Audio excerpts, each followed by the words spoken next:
what we know now is Wall Street can bring down Main Street. And frankly, I'm going to tell you, it's a little scary. Your company is now bankrupt. Our economy is in a state of crisis. Did you mislead your investors? And I remind you, sir, you're under oath. In your testimony today, right here, right now, you continue to deflect personal responsibility. I mean, I'm going to be blunt here. People want to know if you defrauded investors. That should be a yes or no, sir. You don't seem to acknowledge that you did anything wrong. You know, we talk about what happened at Lehman, and we talk about whose fault and why wasn't I on it.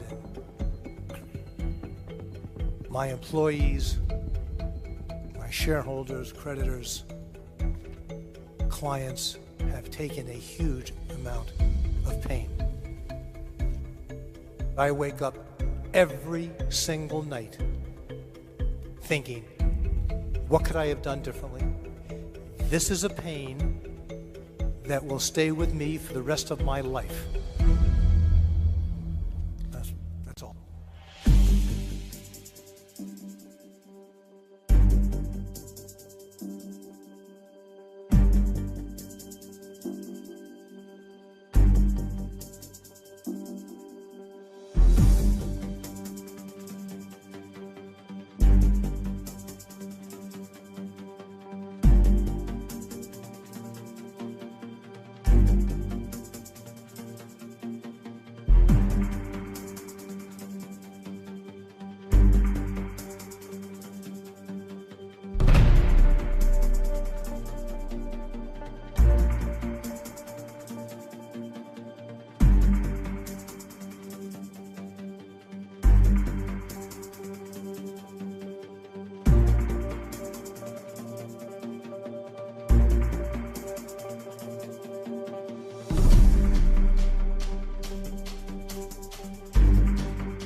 So look, you know, Kolanovic, right? He's been known as the man Marco has been known as the man who can move markets. And basically, something that he's been seeing in the markets the past couple of years has really bothered him, which is what happens when trading declines and liquidity falls away, right? You have these sharp flash crashes. So he's basically predicting that when when the recession occurs, you're going to have these flash crashes. But instead of the markets coming back really quickly, you're going to basically have sustained and more severe flash crashes, which is a concern. One of the things I've always admired about you as an investor is that you don't talk about what should be. You figure out what is going to be, and then you do that. So what is going to be with respect to the stock market? What's going to happen? I learned very early in my investing careers, I better not invest in what I want. I better invest in what's happening in the world. Otherwise, I would be broke, dead broke. Well, what's going to happen is this is going to continue. Some stocks in America are turning into a bubble. The bubble's going to come, then it's going to collapse. And you should be very worried. How big a crash could we be looking at? It's going to be the worst in your lifetime. I've had some pretty big ones in my lifetime. It's long. It's going to be the biggest in my lifetime, and I'm older than you. No, it's going to be serious stuff. It's going to be very... We've had financial problems in America, let's use America, every 4 to 7 years since the beginning of the Republic. Well, it's been over 8 since the last one. This is the longest, or the second longest in recorded history, so it's coming. And the next time it comes, you know, in 2008, we had a problem because of debt. Henry, the debt, now, that debt was nothing compared to what's happening now. In 2008, the Chinese had a lot of money saved for a rainy day. It started raining, they started spending the money. Now even the Chinese have debt, and the debt is so much higher. The Federal Reserve, the central bank in America, the balance sheet is up over 5 times since 2008.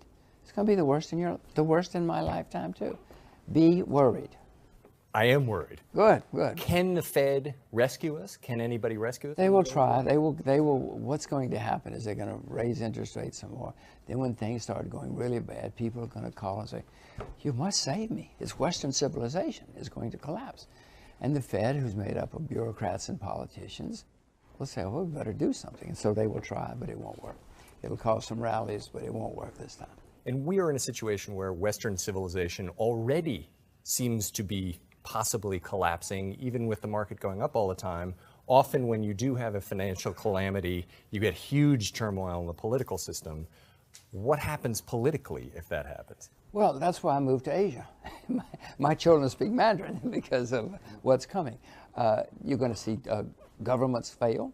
You're going to see countries fail this time around. Iceland failed last time. Other countries fail. You're going to see more of that. You're going to see parties disappear. You're going to see institutions that have been around for a long time. Lehman Brothers has been around over 150 years. Gone. Not even a memory for most people. Well, you're going to see a lot more of that next time around, whether it's museums or hospitals or universities or financial firms.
The core problem with financial crises is that the only way to stop them and fix them is to do things that people view as unjust and immoral by doing a bunch of things that are tragically offensive to people. You know, when you got a big, ugly problem, the idea that you're going to have some elegant solution just is a pipe dream. So you're trading off doing something that's really unattractive versus doing nothing at all, which may be worse. Do you think another crisis like 2008 could happen again? There's a set of rules. Then the industry innovates. And they come up with things that aren't covered by the rules. So you have to have new rules. And you have new rules and they work for a while, but then people find a way around it. So the next crisis will come when there's another innovation that gets around these rules. These crises are going to happen again. And again, I think that's one thing that you learn when you go through that. The same crisis is almost certainly not going to happen. Something else will, but not the same. I don't know any banker who can look at themselves today and say, you know, we didn't make mistakes. Yet, most bankers at the time were as focused on helping provide a solution as they were just looking at their own problems. People are trying to help each other. We were all trying to do the right thing for the country, and of course we were all part of the problem, but that doesn't mean you weren't going to try to do the right thing for the country.